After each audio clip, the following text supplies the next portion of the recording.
ఏందో నీ స్థాయి గురించి ఆయన ఇక్కడ మీరు ఒక విషయాన్ని మర్చిపోతున్నారు. సార్ మీరు అధికారం ఒక నిమిషం సార్, మీరు అధికారంలో ఉన్నటువంటి పార్టీ, మీరు అధికార పక్షం అనే విషయాన్ని మీరు మర్చిపోతున్నారు. ఇలాంటి సందర్భాలు అవతరాల మీద మీరు విమర్శలు కాదు చేయాల్సింది. ఇలాంటి ఇష్యూస్ వచ్చినప్పుడు మీరు తీసుకునేటటువంటి చర్యలేంటి? పీసీఆర్ ఒక్కసారి అది ఆ డాక్యుమెంట్ ప్లే చేయండి, ఒకసారి అది డాక్యుమెంట్ చేయండి. చూడండి, ఇది టీటీడీకి సంబంధించినటువంటి బోర్డు రెజల్యూషన్ కాపీ. ఇది వచ్చేసి రెజల్యూషన్ నెంబర్ 709.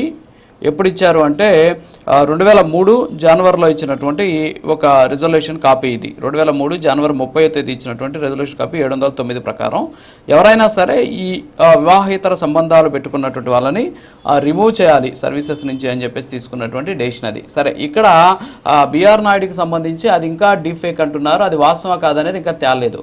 అట్లీస్ట్ దాని మీద మేము విచారణ చేస్తాం ప్రభుత్వం నుంచి. సరే, కేసులు అవుతున్నాయి, ఇది నిజమా లేకపోతే డీప్ ఫేకా లేకపోతే హిందువులకు సంబంధించి మనోభావాలతో ముడిపడినటువంటి అంశం కాబట్టి దీని మీద మేము ఇలాంటి చర్యలు తీసుకోబోతున్నాం అని చెప్పేసి ప్రభుత్వం నుంచి ఒక్క ప్రకటన కూడా రాలేదు. ఎందుకని ఆ ప్రకటన చేయలేకపోయారు సార్?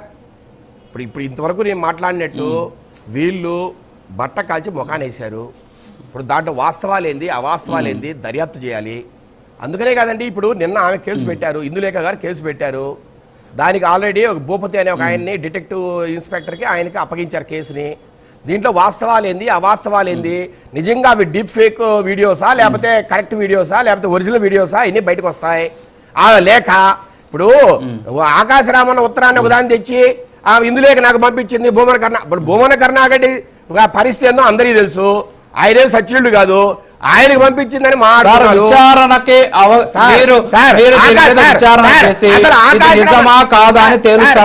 ఆకాశరామన్న ఉత్తరాన్ని పట్టుకొని సార్ ఆకాశరామన్న లేకపోతే భూమి మీద భీమన్న పక్కన సార్ ఒక్క నిమిషం, ఆకాశరామన్న భూమి మీద భీమన్నో మీ మీద అయితే గుడ్డ కాల్చి మొహాన్ని వేశారని మీరు అంటున్నారు. అధికారంలో ఉన్నారు కాబట్టి తుడుచుకోవాల్సిన బాధ్యత మీ మీదే ఉంది. తుడుచుకుంటున్నారో లేదా? కేసు ఏదైతే నడుస్తుందో దాని మీద విచారణ నడుస్తుంది, వాస్తవాలు బయటకు వస్తాయి. నిజంగా బిఆర్ నాయుడు గారు దోషిని తేలితే చర్యలు తీసుకోవడానికి మా ప్రభుత్వం వెనకాడదు. Crystal clear. కానీ అబద్ధాలని తేలితే అడుగుతున్నా, ఓపెన్ సవాల్, ప్రైమ్ లైన్ నుంచి ఓపెన్ సవాల్ ఈ వాస్తవాలు కాకపోతే భూమన కరుణాకర్ రెడ్డి రాజకీయాల నుంచి విశ్రమిస్తారా? చెప్పండి. సురేష్ గారు మీరు రియాక్ట్ అవ్వాలి. 1 minute రియాక్ట్ అవ్వండి. పాపం మన విశ్వనాథ్